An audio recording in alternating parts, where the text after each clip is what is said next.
Kaiju number 8 episode 34 में आप सबका स्वागत है। पिछले एपिसोड में आप लोगों ने सच में बहुत अच्छा रिस्पांस किया, देख के मुझे सच में बहुत अच्छा लगा। चलिए आप लोगों के लिए लाइक टारगेट रखता हूँ 800। अगर आपने इस वीडियो में 800 लाइक्स कंफर्म कर दिया तो आई प्रॉमिस कि मैं आपके लिए वीडियो नेक्स्ट डे ही लाऊंगा। ये मेरा प्रॉमिस है। आप लाइक कर दो, चाहे कुछ भी हो जाए, मैं वीडियो तैयार कर दूंगा।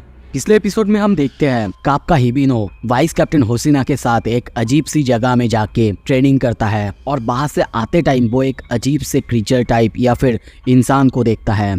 अब आगे एपिसोड के शुरू में हम काप्का हिबिनो को देखते हैं। वो ट्रेनिंग कर रहा है। जो ट्रेनिंग वो कर रहा है वो ट्रेनिंग वो लगभग 100 टाइम्स कर चुका है। ये एक्सरसाइज उसके लिए बहुत ज़्यादा मुश्किल हो रहा है। वो वाइस कैप्टन होसिना की बात सोचता है। उसने कहा था कि ये जो स्क्वाड्रन स्टाइल कॉम्बैट टेक्निक है, इसके लिए तुम्हारे लोअर बॉडी में ताकत होना सबसे ज़्यादा ज़रूरी है और इसीलिए तुमको ये सारे ट्रेनिंग्स करने ही होंगे। यहाँ तक कि वो कह के भी गए हैं कि मैं खुद वीक में 2 बार आके चेक करके जाऊँगा कितना प्रोग्रेस तुम कर रहे हो। ये याद आते ही काप्का अपनी ट्रेनिंग की स्पीड और बढ़ा देता है। हमें किसी की आवाज़ सुनाई देता है। वो कहता है, wow, squadron style combat technique. और वहाँ पे हम और कोई नहीं किकोरू को देखते हैं। वो कहती है, तुम्हारी जो हालत है, तुम वैसे भी किसी सूट का पावर अनलिश नहीं कर सकते, तो तुम्हारे लिए यही सबसे अच्छा है। वो थोड़ा सा स्माइल करने लगता है।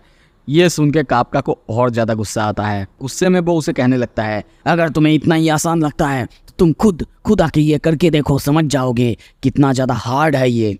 किकोरू कहती है, हाँ मुझे पता है, पापा हमेशा ये एक्सरसाइज करा करते थे, वो भी हर दिन।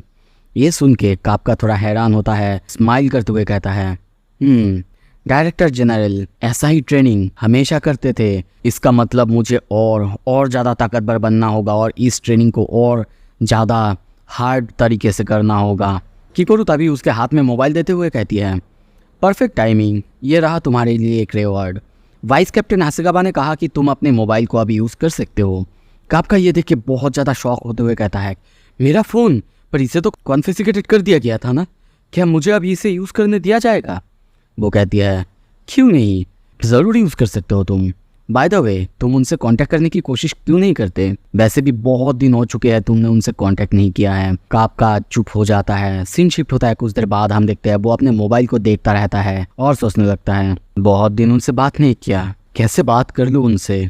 मैंने उन्हें धोखा दिया है। आफ्टर ऑल मैंने छुपाया था कि मैं काइजू नंबर 8 हूँ और अब तक 2 महीने हो चुके हैं। पता नहीं सब लोग मेरे बारे में क्या सोच रहे होंगे अब जब वो जानते हैं कि मैं काइजू नंबर 8 हूँ। कोई बात नहीं, चलो पहले ऑन करके देखते हैं। वो अपने फ़ोन को ऑन करता है और करते ही उसके मोबाइल में नोटिफिकेशंस भर जाते हैं और जेएफकेडी ग्रुप से वो अपने मोबाइल में बहुत सारा नोटिफिकेशंस देख के बहुत ज़्यादा हैरान हो जाता है। यहाँ तक कि तभी कुछ देर बाद देखते हैं रेनो इचिकाबा का कॉल आता है, जो देख के वो बहुत हैरान होता है। वो कॉल को उठाने जाता है पर गलती से वो उस कॉल को कट कर देता है और बहुत ज़्यादा डर जाता है और सोचता है क्या मैं खुद कॉल कर लूँ? शायद नहीं। कुछ देर बाद वो ये सब सोच ही रहा था, फिर यारू कॉल करता है। यारू का कॉल उठाते हुए वो कहता है, हेलो यारू, बहुत दिन हो गए हैं ना? तभी देखते हैं फ़ोन पे और कोई नहीं बल्कि रेनो है। वो कहता है, सर आपने मेरा फ़ोन काट के यारू का फ़ोन कैसे उठा लिया? काप्का डर जाता है और कहता है, हाँ इचिकाबा, अरे नहीं एक्सीडेंटली। पर इचिकाबा उसके बाद काटते हुए कहता है, आखिर आप क्या सोच रहे थे? 2 महीने हो चुके हैं, आपने किसी से बात नहीं की, किसी से कांटेक्ट करने की कोशिश नहीं की। आखिर आपके दिमाग में क्या चल रहा था? काप्का उसे सब कुछ समझाता है कि उसके मोबाइल को कॉन्फिगरेटेड कर दिया गया था, पर वो गुस्से में कहता है, अगर कर भी दिया गया था, आप क्या कोशिश नहीं कर सकते थे? क्या आप उनसे रिक्वेस्ट नहीं कर सकते थे? या फिर और भी बहुत सारे रास्ते होते हैं। पता है आपको मैं आपके बारे में कितना ज़्यादा चिंता कर रहा था। ये सुन के काप्का थोड़ा सा चुप होता है और कहता है, आई एम सॉरी, बहुत कुछ चल रहा था। और बाद में सोचता है, नहीं मैं बस एक्सक्यूज़ बना रहा हूँ।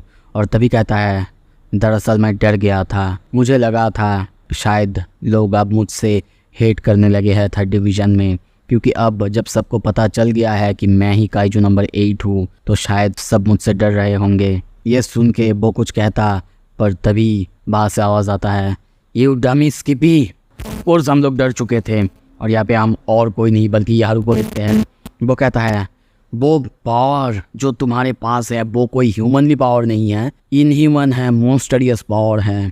काप्का ये सुन के सोचता है, मुझे पता था। फिर यारू कहता है, इसका मतलब ये नहीं कि मैं तुमसे हेट करता हूँ। मैंने देखा है तुमने हमको बचाने के लिए अपनी लाइफ को कैसे दांव पे लगाया था।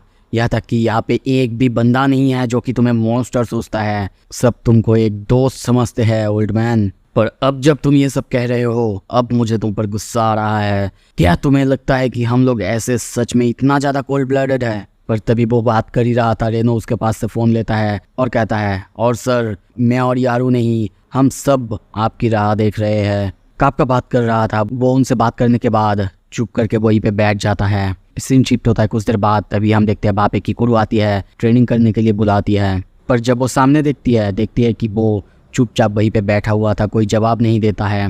वो उससे पूछती है, कापका क्या हुआ? वो कहता है, यारू और इचिकावा ने मुझे डमी कहा। वो लोग ठीक कहते हैं, मैं बिल्कुल रियल डमी हूँ। उसके फ़ोन में हम सबके SMS को देखते हैं और वो रो रहा था। ये देख के किकुरु बहुत ज़्यादा हैरान होता है और तभी कहता है, मुझे ये बहुत दिनों से पता था। अब चलो देर मत करो और चलो ट्रेनिंग करने के लिए। कापका कहता है, क्या तुमको भी लगता है मैं डमी हूँ? सीन शिफ्ट होता है, हमें अंधेरा दिखाया जाता है, बहुत अंधेरा। और उसी में हम फ्लोट करते हुए देखते हैं इसाओ शिनोमिया को। वो सोचते हैं, मैं अब अपने लिमिट तक पहुंच चुका हूँ। बहुत ज़्यादा फाइट करने की कोशिश कर रहा हूँ अंदर से, पर मुझे नहीं लगता कि ये अब और काम करेगा। वो काइजू नंबर 9 को महसूस करता है और सोचता है, अब बिल्कुल समय नहीं है। वो लोग और ज़्यादा ग्रो कर रहे हैं, यहाँ तक कि जितना मैंने सोचा था उससे भी ज़्यादा। और तभी सीन शिफ्ट होता है, हम माउंटेन पर एक बहुत बड़े से वाइट ग्लोइंग काइजू को देखते हैं जो कि एपोएर होता है। सीन शिफ्ट होता है दूसरी तरफ, हम ट्रेन में देखते हैं एक ट्रेन बहुत तेजी से ब्रेक करता है। उसके अंदर की पैसेंजर्स बहुत ज़्यादा डर जाते हैं, कुछ भी समझ नहीं पाते। और उस ट्रेन का ड्राइवर सामने देखते हुए बहुत ज़्यादा हैरान होता है, क्योंकि 3:20 पर शिंजुकू लाइन पर एक मोनोलिथ जैसा काइजू उड़ते हुए देखा जाता है जो कि आसमान में उड़ रहा था। दूसरी तरफ शिबुया वर्ल्ड टोक्यो में हमें एक अजीब सी ह्यूमनॉइड काइजू दिखाया जाता है। वो एक फ्लैश जैसा वहाँ पे अपीयर होता है, जिसे देख के चारों तरफ के लोग डर जाते हैं और भागने लगते हैं। वो काइजू लगभग 3 मिनट तक वहाँ पे सर्वे करता है और अचानक वहाँ से डिसअपेयर हो जाता है। दूसरी तरफ हम एक कपल को देखते हैं जो कि बीच में है और अचानक वहाँ पे रेनिंग शुरू होता है। पर ये कोई नॉर्मल रेनिंग नहीं था, ये रेन फिश का था। मतलब वहाँ पे मछलियों का बारिश हो रहा था। उन लोगों को कुछ भी समझ नहीं आता, पर वहाँ पे दिखाया जाता है एक मिस्टीरियस काइजू जो कि मछलियों को खा रहा था, निकल रहा था और फेंक रहा था। दूसरी तरफ हमें टोक्यो के एक्सप्रेस वे में एक कार के साथ रेस करते हुए काइजू को दिखाया जाता है जो कि लगभग 30 मिनट तक उस कार के साथ था, पर बाद में अचानक गायब हो गया था। दूसरी तरफ शिबुया सिटी, एक जगह बहुत सारे ऑयल टैंकर्स में से बहुत सारे ऑयल्स जल्दी गायब होते हुए दिखाया जाता है और ये कुछ दिनों से अचानक से ऐसे ही हो रहा है। दूसरी तरफ हमें होकोतो सिटी में दिखाया जाता है पहाड़ों के ऊपर बहुत सारे गड्ढे। पता नहीं कि ये मिस्टीरियस गड्ढे कैसे हुए, क्या कोई मीटेरॉइड या फिर कोई काइजू के द्वारा। सीन शिफ्ट होता है आराइक मार्टाइन बेस में देखते हैं। वहाँ पे सबको ये सब के बारे में डिस्कस करे जा रहे हैं, पर किसी को भी कुछ भी समझ नहीं आ रहा है कि ये सब क्या हो रहा है। पहले ही 14 अनसॉल्व्ड काइजू केसेस अभी पेंडिंग हैं और ये अभी नया क्या आ रहा है। वाइस कैप्टन कहता है शायद ये काइजू नंबर 9 के द्वारा किया जा रहा है, पर उन लोगों को ऐसे कुछ भी समझ नहीं आ रहा है कि काइजू नंबर 9 इतना जल्दी ये सब कैसे कर सकता है। काइजू नंबर 10 ने जो कहा था ये तो उससे भी बहुत ज़्यादा जल्दी है। सब ने बाहर से यानी फॉरेन से हेल्प लेने की भी कोशिश करी है, पर यह बहुत ज़्यादा रिस्की हो जाएगा। दूसरी तरफ नारुमी के लिए अब नंबर 1 सूट को ऑप्टिमाइज़ किया जा रहा है और यहाँ तक कि अभी इनके पास नंबर 3, 5 और 7 बचा हुआ है जिनके लिए कुछ कैंडिडेट्स ढूंढा गया है।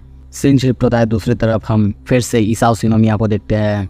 वो अब डूबते जा रहा है और सोचता है मेरी कॉन्शियसनेस फेड हो रहा है, आई एम सॉरी, अब मैं बस इतना ही कर सकता हूँ, अब सब कुछ तुम लोगों पर है। Narumi, Ashiro, all of you young soldiers, और तुम काइजू नंबर 8 या फिर Kafka Hibino. The future of this nation is in your hands, मतलब इस देश का फ्यूचर अब तुम्हारे हाथ में है। ऐसे ही कहते कहते हम देखते हैं इसाओ शिनोमिया पूरी तरह से गायब हो जाते हैं और काइजू नंबर 9 के कॉन्शियसनेस के साथ शायद मिल जाते हैं। उनका लास्ट सोच, मैं तुम सब पर भरोसा कर रहा हूँ।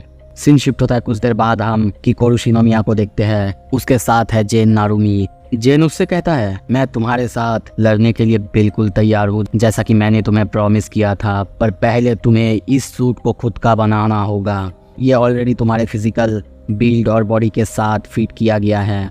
ये है नंबर 4 वेपन। ये एक ऐसा बैटल टेस्टेड वेपन है जिसने कि बहुत सारे काइजुओं को मौत की घाट चढ़ा दिया है, जिसको कि पहना करती थी हिकारी शिनोमिया। यह सुन के किकोरू चुप होती है, पर तभी कुछ देर बाद कहती है, मैं डैडी का एवेंज लेके रहूँगी, मम्मी मुझे ताकत दीजिए। हिकारी शिनोमिया, अगर अब तक आप लोगों को पता नहीं चला है, तो उसकी मॉम है, यानी वो पहनती थी नंबर 4 सूट और अब उनकी बेटी नंबर 4 सूट पहन रही है। सो अब आगे क्या होगा, अगर आपको जानना है जल्दी से लाइक टारगेट कंप्लीट करो और कमेंट करो। थैंक यू सो मच देखने के लिए।